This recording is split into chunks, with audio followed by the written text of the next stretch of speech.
Na verdade, eu não vou falar do retrato falado, eu vou falar da leitura que Salinas faz de Rousseau.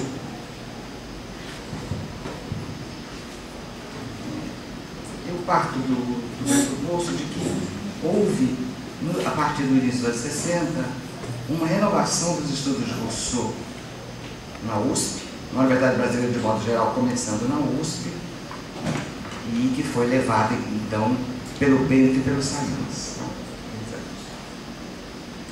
E esta renovação dos estudos de Rousseau na filosofia da USP, de fato, pode ser associado não precisamente a causas, mas pelo menos a dois fatores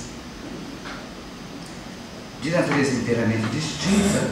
De um lado, a formação dos nossos professores com os historiadores da filosofia franceses, mas de outro, o impacto do regime militar. Dois fatores de natureza inteiramente diferentes. E esses dois fatores tiveram como resultado o fato de que esses professores do Bento e Salinas, mesmo assumindo o que nós chamamos a leitura interna dos textos, que dispensaria o recurso a qualquer elemento externo ao sistema filosófico, eles orientaram as suas pesquisas no sentido de tentar refletir a partir da obra de Rousseau sobre os impasses do Brasil durante os anos que vão desde 64 até a Constituinte de 88. É claro que eu não vou retomar aqui essa questão tão debatida da leitura interna dos textos filosóficos.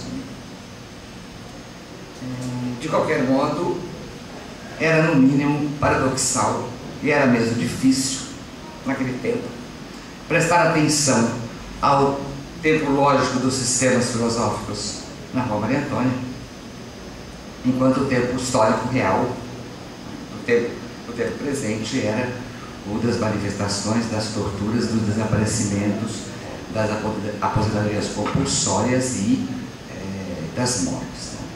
Então, de um lado, uma exigência acadêmica de leitura do tempo lógico, do outro lado, o tempo presente, que era tempo do...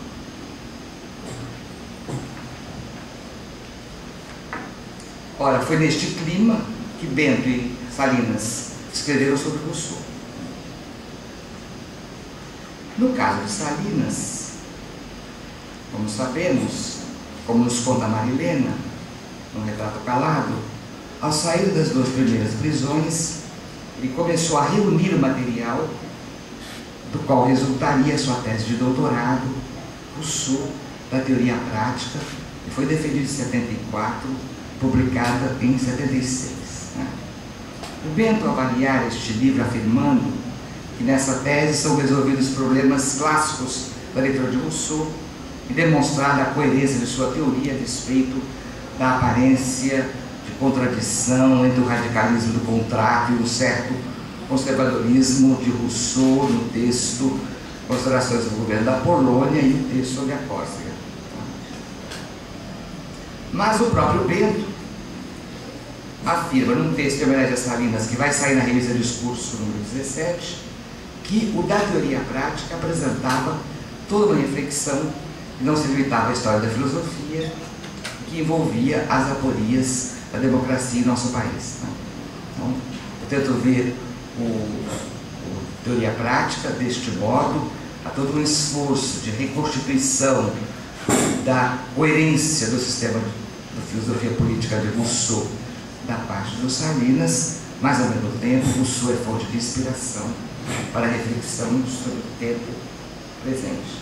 É claro que ele vai atacar no livro a incompatibilidade, o problema da incompatibilidade entre os escritos do Rousseau, ou entre a obra e a vida, ou entre o contrato e as considerações. Mas o livro não se restringe a este objetivo propriamente acadêmico, exigência de uma tese de doutorado. O contrato social, é claro, é um escrito feito no gênero teórico, mas Salinas faz intervir na sua leitura do contrato um elemento que não poderia estar previsto nas regras de leitura interna que nós aprendíamos, que é a introdução do público ao qual se dirige o livro. O contrato se dirige a um público abstrato, o gênero humano, diferentemente das constelações, se destina a um povo particular, que são os nobres que queriam reformar a política de seu país. E neste caso, como nós sabemos, leitores de Rousseau, é preciso considerar a singularidade própria de cada lugar da nação polonesa. Mas o Salinas faz introduzir também um outro elemento na sua leitura, elemento também que está interditado na regra da leitura interna, o fato de que Rousseau está interessado na utilidade dos seus escritos para a prática.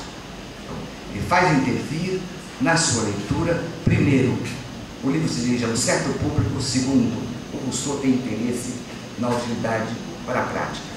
Mas ainda há uma outra questão, independente do fato das considerações sobre o governo da Polônia seria um texto no qual importa o que se pode fazer, já no próprio contrato, o Salinas mostra isso na sua leitura, a partir do livro 2, o próprio Rousseau é levado a fazer a passagem da teoria à história ou da teoria à prática, com a introdução da figura do legislador e depois com a introdução da discussão sobre o governo.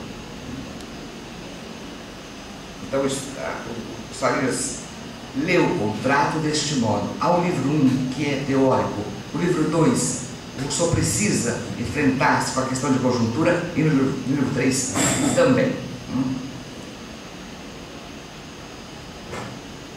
Ora,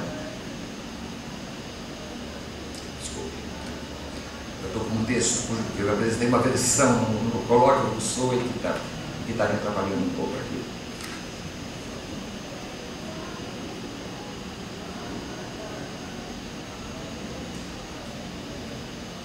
É claro que há um consenso entre os rousseauistas, segundo o qual o contrato é o livro do dever ser, é uma espécie de régua, uma espécie de escala.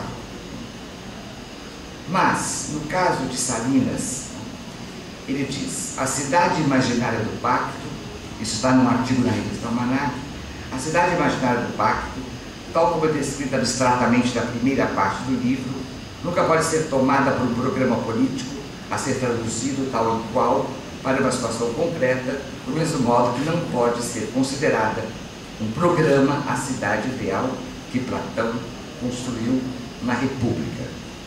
Então ele considera que não se trata de um programa a ser aplicado na prática.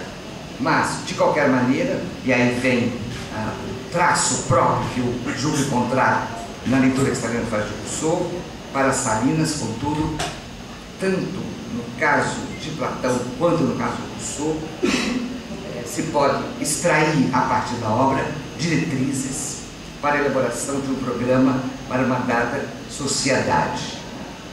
Então, nós estaríamos, segundo Salinas, não, ao ler o contrato, não diante de uma régua, mas diante de um pensamento que inspira a reflexão sobre a prática transformadora nos regimes historicamente constituídos.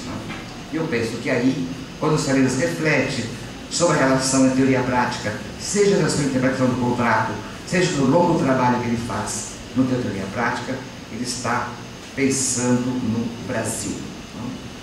De fato, os estudos posteriores do Salinas permitem ver que o seu interesse em Rousseau continua focado na relação entre a teoria e a prática. Eu lembro o Paradoxo do Espetáculo, cujo objeto é a famosa polêmica sobre o teatro no século XVIII, que leva o autor a examinar a crítica da ideia de repertório de Rousseau, mas, ao mesmo tempo, nas páginas finais do livro, que eu peço licença para reconstituir, nos finais do Paradoxo, Salinas reconduz a reflexão para o plano das determinações concretas da vida política. Ele diz: a Carta d'Alembert é democrática, no sentido mais amplo da palavra, ela é governada pelo princípio segundo o qual os povos constituem uma unidade cultural efetiva e que diferem indefinidamente segundo relações diversas. E essa singularidade é que deve, de cada povo, que deve orientar a obra da legislação.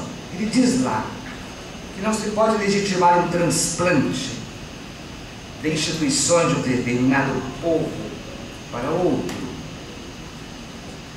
Em outras palavras, ele diz que não é possível impor de fora uma ideologia qualquer.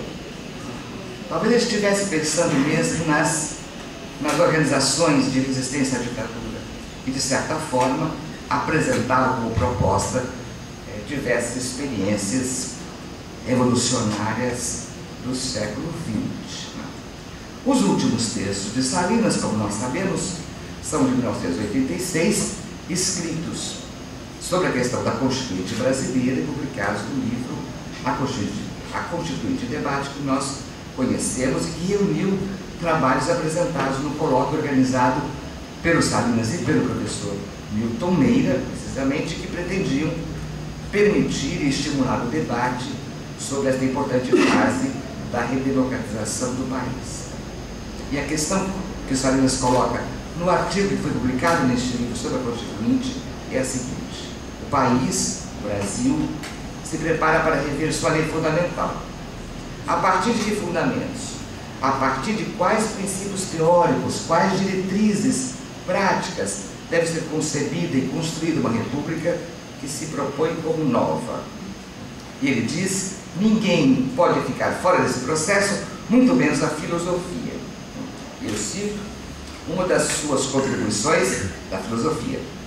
Seria justamente a de tentar elucidar a lógica que comanda as ocultações e os desvelamentos próprios às tentativas de compreensão da realidade da época. Então, ao reconstituir esse debate sobre a Constituinte e investigar até que ponto esses termos nas quais o debate se apresenta dão conta definitivamente das condições do problema, Salinas recorrerá novamente a Rousseau para discutir a ideia de democracia, de povo e de representação. Eu não vou aqui reconstituir o artigo, que certamente muitos de vocês conhecem, mas, refletindo a partir de Rousseau, Salinas chega aí ao que ele considera as condições de possibilidade no Brasil de uma democracia efetiva, da ampliação do espaço público, sem as quais não há verdadeira cidadania. Voltemos agora da teoria prática. Lá nesse livro, como disse, foi escrito nos anos que seguiram imediatamente a prisão e a tortura, Salinas nos diz que, do ponto de vista teórico, constitutivo do discurso da ciência do homem, a obra de Rousseau apresenta-se não apenas como um momento necessário no interior de um saber e de um discurso eminentemente práticos, momento necessário porque assim o exige nossa condição presente, essencialmente discursiva, mas momento subordinado na medida em que a ciência, que é o discurso teórico sobre o homem, só se justifica no horizonte de uma prática. O que ele diz nessas passagens é muito sério. Ele diz, e merece atenção, ele diz que o discurso teórico, seja o discurso da filosofia, seja o discurso da ciência do homem, só encontra sua justificação no horizonte de uma prática, e esse horizonte deve estar presente desde o início.